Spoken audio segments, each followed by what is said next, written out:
What is quantum computing? Well, like the name itself suggests, it is quantum mechanics applied to computers.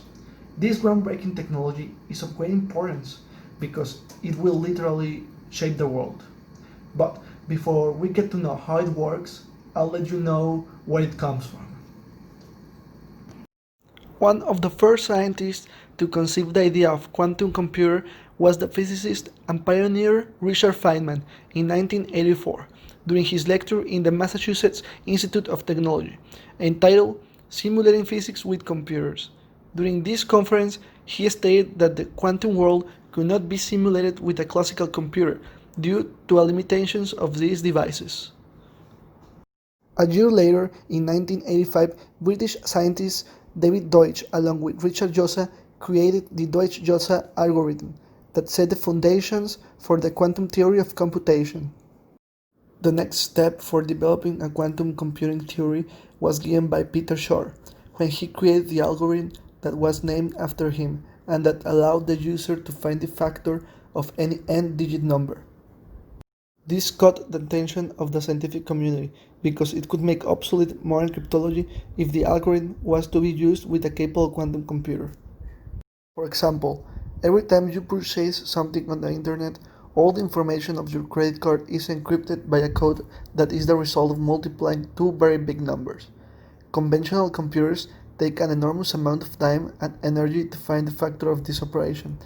In 2001, IBM demonstrated the Shor's algorithm by finding the factor of the number 15 with a 7 qubits quantum computer, and in 2009, scientists from Yale University created the first solid-state quantum processor capable of doing some basic operations. 4 years later, it is announced that for the very first time a quantum computer surpassed the conventional one. Since 2017, quantum computers have been on sale in the market. Every year its capacities grow exponentially.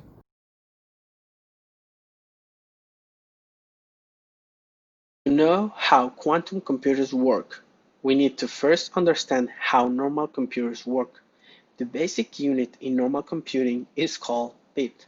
The bit can be represented as the absence of current or the presence of current, which respectively represent 0 and 1.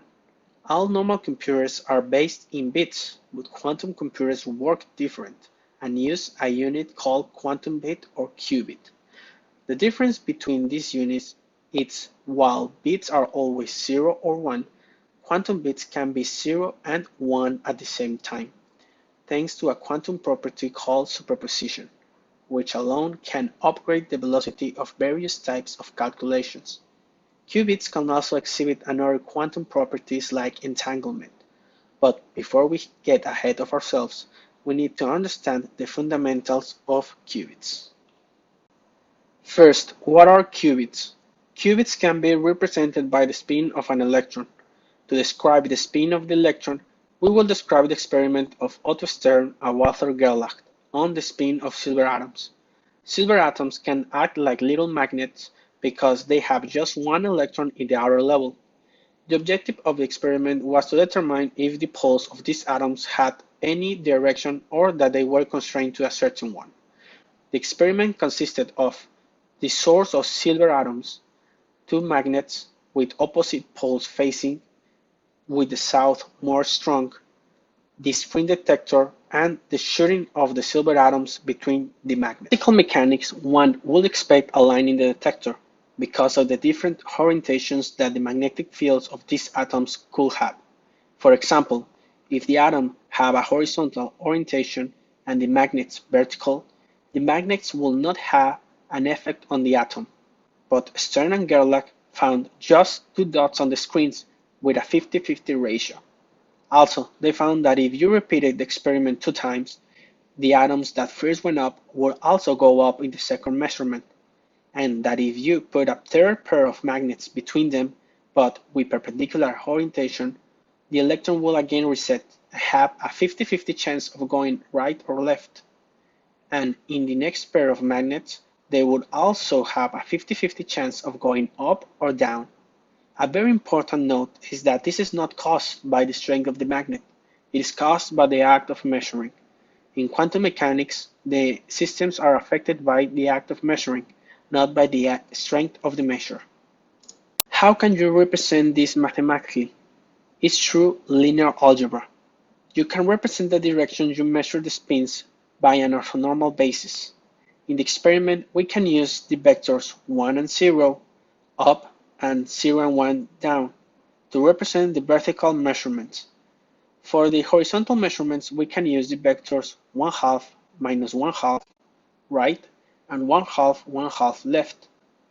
At this stage, we have to introduce the quantum property of superposition to represent the probability and the state of the electron before it is measured, which can be represented as a linear combination of an orthonormal basis. Now that we know about the spin, let's talk about another property of qubits, its superposition. A qubit can have an infinity of states. This can be represented as the superficies of a sphere. But the result when measuring it is gonna be always a 0 or 1 state in Dirac's notation. This characteristic of many unknown states is called super. Quantum computers take advantage of this kind of behavior. As seen in Dancing with Qubits, a book by this person, a quantum algorithm uses several qubits. From the perspective of one of them, it follows 5 steps. 1. It's in an initial state, 0. 2. It gets into a standard superposition. 3. The algorithm applies some operations in it. 4. When measured, it must be in one of 2 states, 0 or 1 in Dirac's notation. The output is a 0 or a 1. A mathematical description for superposition state of a qubit can be formed as a linear combination of its orthonormal bases, 0 or 1, also called computational basis. Now let's define C as the linear combination of these orthonormal bases, in which A and B are called probability amplitudes and both are real numbers. Its length always must be 1. As the basis is the domain of the complex square plane, a more adequate expression to represent superposition is this one. When taking phase difference, we get into a simpler equation. This sinusoidal equation makes it possible to determine the 2 possible states of the qubit, like the superficies of a sphere. Now let's define entanglement. Computer commands work with logical gate operations. For this, at least 2 qubits are necessary. Remember, a single qubit can be represented by a vector of length 1. The tensor product is the machinery that allows us to build quantum systems from 2 or more qubits. Therefore, to represent a quantum system of 2 qubits, the next tensor product is done. We are not entering into deep math, but the simplified result is this one. Note the Dirac notation includes 2 integers inside the ket. This is just the tensor product of 0 and 1 vectors. In different orders, this represents 2 qubits. This is a reasoning of entanglement, a key feature in quantum computers. Entanglement means a correlation of, in this case, qubits. When one qubit is measured, then the value of another can be determined. Quantum computers are now a reality. In October, Google published a paper in the Nature journal claiming to have reached the quantum supremacy. In this paper, they give us details about their processor called Sycamore, which consists of a 2-dimensional array of transmon qubits, where each qubit is tunably coupled to 4 nearest neighbors in a rectangular lattice. As mentioned before, this processor uses transmon qubits. Each of them has 2 controls, a microwave drive to excite the qubit and a magnetic flux control to tune the frequency. Each qubit is connected to a linear resonator used to read out the qubit state, but they had trouble with 1 qubit, so they proceed with 53 qubits. This means that the processor has the possibility to parallel process 2 to the 53 power states. This is something like a 9 followed by 15 zeros. This amount of parallel processing is the reason why this computer is that powerful. Okay, this sounds very nice, right? But how do they actually prove to have reached the quantum supremacy? To prove it, they design a pseudo-random quantum circuit. The single qubit gates are chosen randomly from square root of x, square root of y, square root of w, where w is equal to x plus y divided by square root of 2, and the gates do not repeat sequentially. The sequence of 2-qubit gates is chosen accordingly to a tiling pattern, coupling each qubit sequentially to its 4 nearest neighborhood qubits. After that, they simulated these quantum circuits in a supercomputer that has 100,000 cores and 250 terabytes of memory. Now, the results. The Sycamore processor just needed 200 seconds in order to take a million of samples. Meanwhile, the simulation in classical supercomputers would take millions of years. So that's great. Now the world has quantum computers. But what would be the actual application of these devices?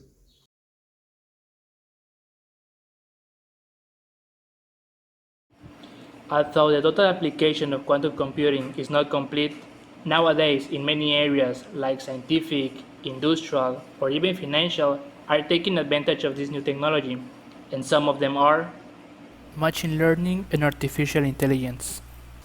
Artificial intelligence must be able to analyze large data set of images, videos, and text. Quantum computers will allow more data to be analyzed and managed in much less time. We can see machine learning every day in voice, image, or in handwriting recognition, but nowadays it is computationally difficult and expensive to achieve accuracy. The quantum computers will help to reduce costs, making it possible to create samplings of Boltzmann's distributions. Material science. Quantum computing will help this science create new alternatives and greener technologies. A potential application is the development of high-temperature superconductors, which will allow lossless energy transmission. The new discoveries will help identify materials with properties for superconductivity, a highly complex process beyond the reach of ordinary computers. Financial services. Quantum systems are used for complex financial modeling and risk management. It will help to find new ways to model financial data and isolate key global risk factors. The actual simulations are run on classical computers that consume an enormous amount of time. By using quantum computers to make these calculations, it will be possible to achieve improvements in the quality of the solution, as well as the time to develop them.